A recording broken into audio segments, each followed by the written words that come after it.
जय हिंद दोस्तों। आपने एक चीज़ नोटिस किया होगा कि भारत कुछ महीनों से कोई भी मिसाइल का टेस्ट करने के लिए नोटाम जारी करता है। मिसाइल टेस्ट करने से पहले ही चीन कुछ न कुछ लोचा लगा देता है। जो कोई भी देश किसी मिसाइल का टेस्ट करता है तो उस देश के तरफ से टेस्ट से पहले एक नोटाम जारी किया जाता है, जिसमें यह दर्शाया जाता है कि इस खास क्षेत्र में हम मिसाइल टेस्ट करने वाले हैं, इसलिए 2 या 3 दिन के लिए इस क्षेत्र को नो फ्लाइंग जोन बनाया जाए, यानी उस क्षेत्र में कोई भी नहीं जा सकता है क्योंकि उधर खतरा है। जहां नोटाम का मतलब होता है नोटिस टू एयरमैन। अब स्थिति यह है कि भारत जब भी नोटाम जारी करता है तो चीन अपना युआन वांग 5 नाम का एक शिप हिंद महासागर में भेज देता है। युआन वांग 5 एक प्रकार का स्पाई शिप है, यानी ऐसा जहाज जो दूसरे देश की जासूसी करने के लिए तैनात किया जाता है।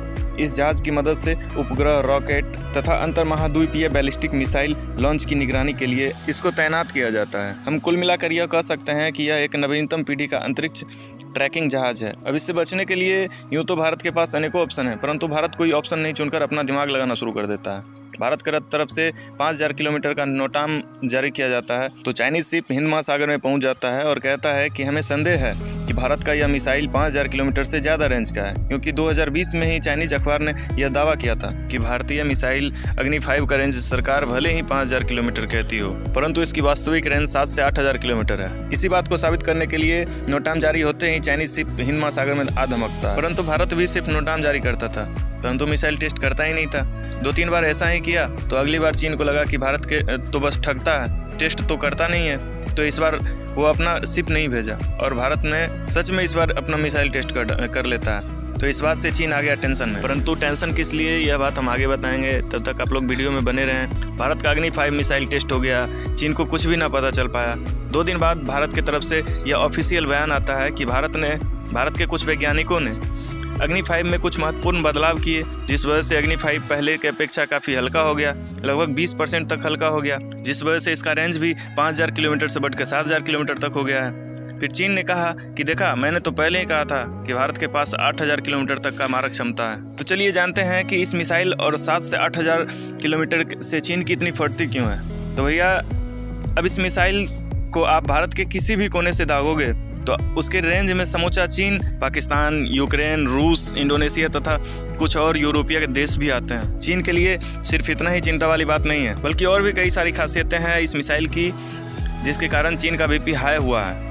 ये मिसाइल अपने साथ 1500 केजी का परमाणु वॉरहेड ले जाने में सक्षम है और ये MIRV तकनीक से लैस है। यहाँ MIRV का मतलब मल्टीपल इंडिपेंडेंट रेंट्री व्हीकल है, यानी यह एक ऐसी तकनीक है जो दुनिया के चंद देशों के पास है, जिसमें अमेरिका, UK, फ्रांस, रूस, चीन और भारत शामिल है। इस तकनीक के अंतर्गत मिसाइल एक ही होती है, परंतु उनके अंदर आम मिसाइल की तरह एक ही वॉरहेड नहीं लगाए रहते हैं, बल्कि MIRV में अनेक वॉरहेड लगाए जा सकते हैं, जिसके मदद से एक ही मिसाइल से किसी भी देश के अलग अलग शहरों को निशाना बनाया जा सकता है, वो भी एक साथ। इसी तकनीक को MIRV तकनीक कहते हैं। इसे बिल्कुल साधारण भाषा में समझें तो आपने बचपन में किसी तालाब में पत्थर फेंका होगा जो जाकर एक जगह पे गिरता है। कुछ ऐसे ही काम करता है साधारण मिसाइल, परंतु उसी पानी में आपने मिट्टी के ढेला को फेंका होगा जो आपके हाथ से छूटने के बाद और पानी में गिरने से पहले टूटकर अनेकों जगह पे अलग अलग जगह पे गिरता है। कुछ इसी प्रकार से काम करता है MIRV तकनीक।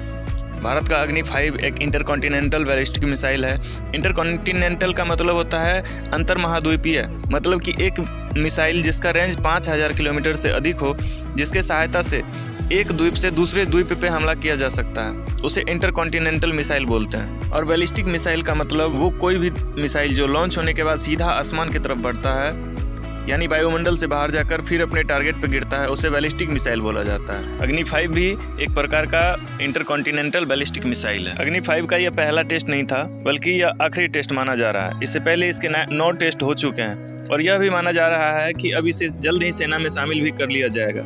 यहाँ तक तो सब कुछ ठीक ठाक रहा। चीन उछला कूदा पर दुनिया खामोश होकर देखती रही, परंतु ये क्या, अब तो पूरी दुनिया चीन के साथ उछल रही है, कोई खुश होकर तो कोई निराश होकर। परंतु एक भारत है जो बिल्कुल चुप्पी साध के बैठे हुए हैं। भारत के सरकार से, भारतीय वैज्ञानिकों से दुनिया पूछ रही है, परंतु ये सभी लोग चुप्पी साधे हुए हैं। आखिर क्यों? ऐसा क्या है जिसे ये लोग छुपा रहे हैं? मैं आप लोगों को यह बता देना चाहता हूँ कि एक फोटो, एक इमेज जो दुनिया को चौंका दिया है, एक ऐसा इमेज निकल के सामने आया है जो सबको उछलने पे मजबूर कर दिया है। पूरी दुनिया में यह चर्चा चलने लगा है कि बैलिस्टिक मिसाइल तो सीधा आसमान में जाता है, परंतु यह मिसाइल तो क्रूज मिसाइल की तरह धरती से कुछ ही ऊपर उड़ रहा है। यानी यह अग्नि 5 मिसाइल नहीं है। तो आखिर यह क्या है? मैं आप लोगों को यह बता देना चाहता हूं कि भारत के पास में फिलहाल ऐसा कोई भी क्रूज मिसाइल नहीं है जिसका की रेंज 7000 किलोमीटर से अधिक हो। तो फिर ये था क्या? तो दोस्तों, ये था भारत के द्वारा बनाया गया हाइपरसोनिक ग्लाइड व्हीकल। तो अब आप कहोगे कि आखिर ये वाला क्या है? चलिए जानते हैं कि आखिर क्या होता है ग्लाइड व्हीकल। तो दोस्तों, उससे पहले आपको ये समझना होगा, आवाज़ की जो स्पीड होती है उस स्पीड को 1 मैक बोला जाता है, 1 मैक। और जो कोई भी चीज़ जिसका स्पीड 5 मैक से अधिक होता है और वो अपना रास्ता बदलते हुए उड़ता है, उसे बोलते हैं हाइपरसोनिक। साधारण भाषा में समझें तो आपने किसी शराबी को देखा होगा जो सड़क पे झूमते हुए चलता है, कभी बाएं तो कभी दाएं, उसी को बोलते हैं ग्लाइड करना। जैसा कि यह आदमी चल रहा है, इसे ही बोलते हैं ग्लाइडिंग करना या मैन्यूवरिंग करना। बिल्कुल इसी तरह हाइपरसोनिक ग्लाइड व्हीकल भी मैन्यूवर करता है। हाइपरसोनिक मिसाइल हो या हाइपरसोनिक ग्लाइड व्हीकल, दोनों की कुछ समानताएं होती है, जैसे कि दोनों का स्पीड 5 मैक से ज़्यादा होता है। दोनों ग्लाइड करते हैं, परंतु एक ही असमानता होती है कि हाइपरसोनिक मिसाइल में खुद का इंजन लगा होता है, परंतु ग्लाइड व्हीकल में कोई इंजन नहीं लगा होता है। हाइपरसोनिक ग्लाइड व्हीकल लगभग 80% तक मिलता है बैलिस्टिक मिसाइल से। बैलिस्टिक मिसाइल बिल्कुल सीधा आसमान में जाता है और फिर बिल्कुल सीधा आसमान से रिटर्न आकर के अपने टारगेट को हिट करता है, परंतु ग्लाइड व्हीकल आसमान में जाता तो बिल्कुल बैलिस्टिक मिसाइल की तरह है, परंतु वहाँ से जब वो आता है रिटर्न तो वो ग्लाइड करते हुए आता है, जिस वजह से इस पे निशाना लगा पाना बिल्कुल असंभव हो जाता है। इसलिए यह दुनिया का सबसे खतरनाक मिसाइल कहलाता है। आज के समय में सिर्फ रूस के पास में ही हाइपरसोनिक ग्लाइड व्हीकल का टेक्नोलॉजी है। भारत ऐसा करने वाला दुनिया का दूसरा देश बन गया। इस तरह के टेक्नोलॉजी के मामले में अमेरिका भी अभी काफ़ी पीछे है। भारत के वैज्ञानिकों का यह कारनामा आपको कैसा लगा, कमेंट करके ज़रूर बताइएगा।